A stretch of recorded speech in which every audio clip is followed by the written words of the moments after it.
So I read this book yesterday, or I started reading this book yesterday called The Dip. It's by Seth Godin. I don't know how to say his name.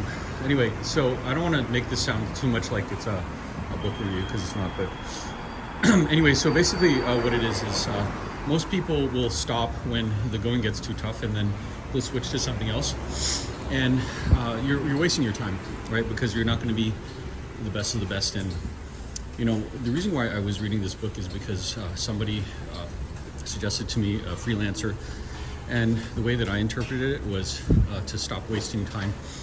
Because what we like to do is we like to keep going on something until it gets a little bit too tough, then we just stop. And then we go look at something else until we see that we're kind of more productive on that thing.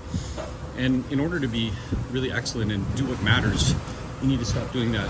And you got to cut out all the distractions and just focus on the one thing that you think is really, really important.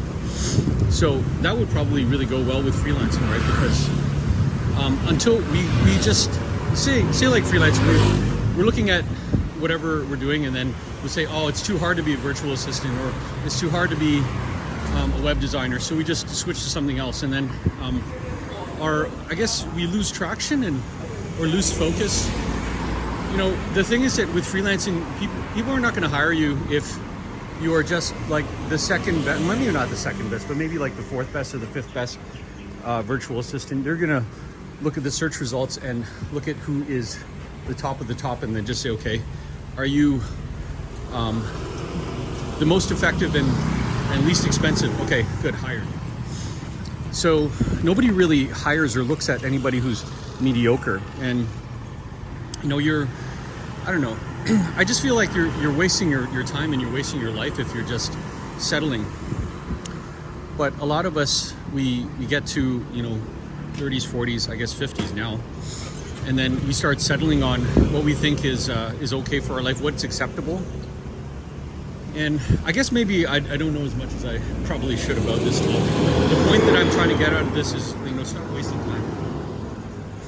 This is why, you know, we are so kind of unsatisfied with like the things that we're doing. As you can see here, like when I'm walking, there's lots of people and everybody's commuting. And not everybody can necessarily be like a superstar.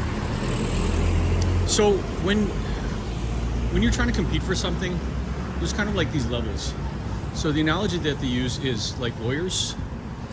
So lawyers will, notoriously the lawyer test, or whatever the lawyer test is called, is really, really tough. So, and they make it tougher and tougher as time goes along. Why? Because the people that enjoy the